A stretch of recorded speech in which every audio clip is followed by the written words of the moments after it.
All right, Fat Boys League. I think I ended last week's video with coming live from Chiang Mai, and I was even hoping to maybe get one of our league members in on the video. Unfortunately, Chiang Mai was not producing good vibes to actually record under small Airbnbs where I'm not by myself and I'd have to turn the AC off, which is not fun for anybody. Just wasn't going to happen. Already took my next flight. This is, spoiler alert, coming live from Nairobi. So if you hear a lawnmower, that's because the neighbor just loves me and wants to make sure that they get in the video themselves. But I didn't want to miss a week. So even though technically week 5 has already started, we're just going to pretend that Thursday night game hasn't happened yet, although I think I already probably make reference that it does. But I wanted to get going. Lots to happen in the league. Lots happening in our league. I got a haircut. Ben's a recovering addict and sent a really brave video. So let's get down to it. NFL week 4. And we were pretending that week 5 hasn't already started. So I'll maybe only make a couple references to that. But looking back on week 4, it's given us a little bit of time to reflect on what matters. And I think there's 2 big trends that I wanted to point out. Number 1, we're starting to get some letdowns. In week 4, there was a few marquee matchups, and they didn't really pan out. We're getting much more blowouts than we are closer games, and some of the closer games aren't really close for the right reasons. Did some of my math and my research on my own, so there's 16 games for week 4. Only 6 of them came down to a single-digit difference of points. The average of all 16 was 15.8, so effectively the average game, the differential was already 16 points, so over 2 touchdowns. That doesn't lead us to too many nail biters at the end. So if we're in it for fantasy purposes, maybe we got more points. That's pretty good. If you picked some of the teams that went off, good for you. But for actual football fans, that's kind of disappointing. Even if we look at some of the games that were close, 3 of the 16 came down to 3-point leads, or 3-point differential, which usually is pretty good. But some of them for weird reasons. Now we got the Kansas City Chiefs and the Jets in the night game. I think most people that were tuning into that, unfortunately, weren't just looking for football. They were looking for the pop culture element that existed with. And instead of actually listing any plays, those people could probably tell you who was in the VIP box. Not just the one individual, but the whole clan who came along. I'm sure we've had, if you follow NFL, that's been reported on more than not. But essentially that game didn't really have a lot of the gusto that we thought, right? It wasn't really a great performance. You could probably switch the stat lines with quarterbacks. Mahomes did not look like himself. There was actually an article I read suggesting, was he on some level of drugs considering some of his decisions? I don't think so, because if you look at the end of the game, he actually did a really smart play where fantasy owners might be upset. He could have rushed for another touchdown, slid shy instead, stopping essentially the chance of the Jets getting the ball back, which in a 3-point game turns out is kind of important. Some of the other 3-point games, we did have Chicago-Denver, which wasn't going to really be known for a game that people thought would show the best of football. Let's say defense was more of an option, I think, in that game. But again, high scoring, 3 points. So for some, I bet you got what you wanted on that one. The other 3-pointer was Philly-Washington. And speaking of Mahomes and the smart decision, Philly went for it late. A.J. Brown owners know this because you got an extra touchdown out of it, but it does raise a little bit of a question. I mean, they scored, the ball went back to Washington, and Washington scored. So maybe we can criticize, but actually, if you watch that game, part of the reason they scored, after A.J. Brown catches it, he throws the ball on the defender's foot and gets a 15-yard penalty for unsportsmanlike, which is odd in a sport that if you clean a guy out and actually go to hurt him and you have a massive, a personal foul, it's also 15 yards. They don't really seem like they're comparable. Now, if you did read this week about anything about the referees, it probably wasn't covered because most people were focusing on how referees may or may not have been Swifties based on the calls in that Kansas City game. But I would say that maybe this is something that should be looked at. I don't think the two have equal value. Anyway, Washington came down, scored, it went to OT. The other game that was quite tight and went to OT was a 6-point lead because the touchdown decided at the end. But that's really only because in the Rams-Indy game, Rams coming out to a great first half and then deciding that defense and offense is optional and, maybe not necessary, completely blew their first half lead. So again, maybe a comeback story, but I don't think we saw kind of the big booms. I was really super pumped about games like Cleveland and Baltimore, and that was a stinker. Buffalo-Miami was the marquee matchup of the week. That was a bit of a stinker, so let's hope better for week 5. But it does kind of start to let us think of the teams are starting to become as we think they are, right? And if they've been doing it for a few weeks in a row now, it might not be a flash in the pan. Houston's offense might actually be good. Pittsburgh's offense might actually be that bad, and you're starting to see the lines affected. We do still have 2 4-0 teams, Philly and San Francisco, so we'll see if the pressure of that ends up mounting too much. I think as the whatever NO starts to build. Sometimes you do see that break a team down. We have coming into week 5, we have 2 winless teams. I think one we already know is already dropped, because I was going to say this beforehand anyway, so Chicago fans don't get mad at me. Coming into week 5, the Bears actually had the first and second overall picks for next season. So let's see what they can do to screw that up, and a small winning streak that goes nowhere might be that. But good for them, and I mean, it's Carolina, so that doesn't really hurt at least one of the picks. Return to form for some of our defenses, right? Buffalo, point getters, congratulations. You got a little bit more than I think people thought against what was supposed to be a dominant offense. But the Cowboys returning to form. And just as a point out, I know this is more of a fantasy and not an NFL bit, but the Cowboys are actually the 6th highest scoring entity in fantasy after 4 weeks, which is rare for a defense. You got McCaffrey, Jefferson, Hill, Allen, bit of a surprise, and then Mozart, Fumbleruski, whoever, Captain Fumbles maybe. I don't know, whatever you however you enunciate his name. I think it's kind of interesting to see that Dallas being 6th is certainly something that's a little bit new. Now looking ahead, we started our first of our UK matchups. The Jacksonville Jaguars have a history with going to the UK, so much so that there's actual Jaguar fans that have been there for years, maybe even more than in Jacksonville itself. I don't know if we've quite reached the level of Norm Macdonald noticing that Germans love David Hasselhoff. The British people just love the Jaguars. I'm not really sure. But that game, bit of a stinker. We're hoping for a better one for week 5, so we'll see how that goes. Aside from that, I think we do have some exciting matchups, but can't get to week 5 yet. First, let's get to the matchups. Top score of the week goes to B. Congratulations. It has been a roller coaster for you back and forth in terms of when you've been getting points. Came out on all 4 for us this week. So 140, massive because it drops Rothwell down to 2-2. So you guys are tied. The point differential tie is obviously there, but we got tons to play. Mark, you weren't the lowest scoring team in the league, but you were damn close. So let's check out exactly how that went down. B for you, I mean, your receivers were fairly huge here. Back in Nakua, looking to be one of the best waiver pickup so far. Watson did what he should, and Lamb did all right himself.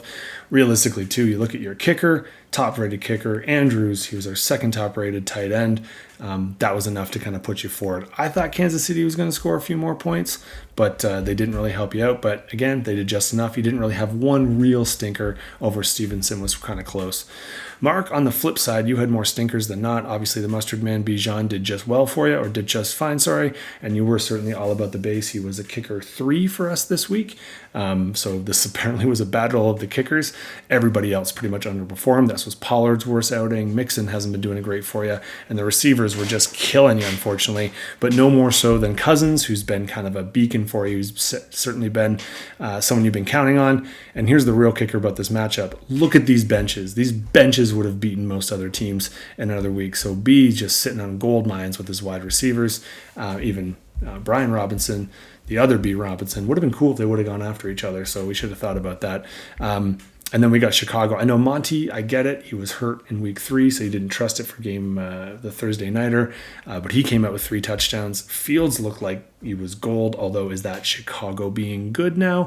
Or is that Denver being the Rainbow Road defense, if the Mario Kart reference hits you, where everything's clear and you can see through it all and you just kind of run down and score as many points as you can? I mean, Herbert certainly would suggest it is. Moore would suggest it is. We already know what happens Thursday. I already know whether Mark started these people or not, or B started these people or not, so feel free to check that out. But we'll save that for week 5's wrap up. So, with as all the points that were being scored, odd to think that there was so much more on the bench, but it is what it is. We got 2-2 teams heading into week 5. Justin, you weren't number 1 this week, but you were fairly close, and you've been in the top couple the first few weeks, undefeated against the gentleman who was sitting next to me, actually watching some of these games on a Monday morning in Chiang Mai, Thailand. Congrats, man. You're out. You're coming out. And I think, it seems odd, because if I would have said Matt Breida was your 4th highest scorer and he didn't get 11 points, I would have assumed you lost. But you look at your top 3. Allen and Diggs, the killer combo, running all over Miami in a way that I don't know if I'm sure some people predicted it. I thought the Bills were going to win. I didn't think it'd be by that much. And then Dallas going back to just dominance, 2 touchdowns, unbelievable. Like I said in kind of the NFL intro, 6th highest scoring fantasy entity in general. And that was enough in a league like this, having 3 in the 30s. It's 100 points right there. So congrats, bud. V, you did it in a more holistic way. You had 3 over 20, which is good. I mean, Herbert's been just fine. He hasn't really had that explosion game, but he's been putting up points. I think he was actually just out of our top 5 by a couple there. Chase did not return to form. The funny thing was, I was sitting next to you, and I've written this to you in messages, how I think your running backs suck, and then you put it right in my face by having both go off. The Miami negative, it was gutsy. Miami against Buffalo, that kind of double whammied you. This was not a bench scoring affair as in the previous contest, but there were some points here, at least for Justin. Barkley potentially coming back next week's got to feel good for you, but not as good as just being 4-0, sitting on top of the world with the top scoring and the best winning team. You got the belt for one more week, buddy. Congratulations. V, better luck next week. Tough luck, Chaz. You definitely, again, scored more than some people in the league, just not the person you were playing.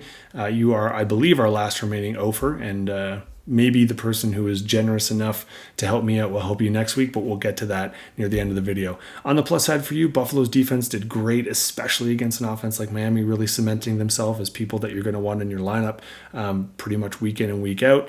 And Cole Kmet was our tight end 1, woke up as well as most of Chicago's offense that week, so that's got to feel good. The thing that's killing you in every league I'm in, look at the person who is Joe Burrow, and they literally have 0 or 1 win. I think it just kills you with draft capital where you had to take him. Hopefully he gets healthy because the league is more fun when he's playing well, but let's see how it goes. We'll go week by week. Ben, not only are you undefeated and are second rated overall, you also killed it on the video. I've been making videos all week. You show up with your phone and you win video of the year already. And I don't know the bit where you were talking to someone and I don't know if it was a bit or you're really just looking at people. Gold, man. It was gold. You're killing me. You're also killing the league. And with Mahomes pulling a wet fart and just kind of barely making it through. Now, he could have had that other running touchdowns, but he's too smart of a player to do that. But you were really your running backs. I mean, going to be odd that you have both Miami guys in the go and one has fumbleitis and the other one is more than happy to just kill it out there. So Achane, I think he wants to be called now, was great for you. He was, I believe, our running back 3, with McCaffrey being our clear running back 1, and I think cementing himself as the running back 1 after a week like that. You didn't really get much for too many other people, but you didn't really need much either. You do have a little bit of love on your bench, so maybe you can be creative next week as you try and keep the winning streak going, but we'll get to that when we get to week 5. As it is right now, we got Ofer and 0 wins versus 0 losses, and they remain as such on the way out. So Chaz, you still remain on the bottom. And Ben, you're still chasing Justin, but 4-0. Can't be mad about that. Speaking of Ofer, that just changed. So Horst, I appreciate you stepping aside and letting me get my first win. It would have been embarrassing if I had to keep doing this and just kept getting my butt kicked. I didn't do it with any exceptional kind of efforts here. Now, my running backs, I think, were fine. Williams was obviously fantastic, and both the other two, exceeding their predicteds. Kind of wish I just could change this into a point per reception league if Kamara's going to catch 1 million passes but go nowhere with any of them. But in that offense, I will take it. Cleveland shocked me. I didn't know Watson was going to get pulled at the last minute. That really affected field position, and then Baltimore just tub thumped them. Made up for the fact, though, that at least they got some points with some fumbles and some sacks, etc. Made up for Olave forgetting that he has to catch the ball, and Kelsey obviously knowing all too well who was in the booth while he was watching him, so he had a down week. But I love that I started Love instead of Lawrence. Didn't get you much more points, but it's always nice when you make the right decision there. Speaking of which, Horst, you already told me right away you were battling with whether to put Ayuk in for Pittman. Obviously, you made the wrong call there, and Godwin could have gotten in too. But you can't be too mad about your wide receivers. Smith has been doing fine, and Jefferson's obviously a guy that's going to be in your lineup every week. Hurts has been fantastic. He can't really mess around too much with 2 touchdowns and 300 yards. Maybe he could have rushed for 1 or 2 more for you, but other than that, it was really your other guys. Your running backs really let you down, hitting at or just below their predicteds.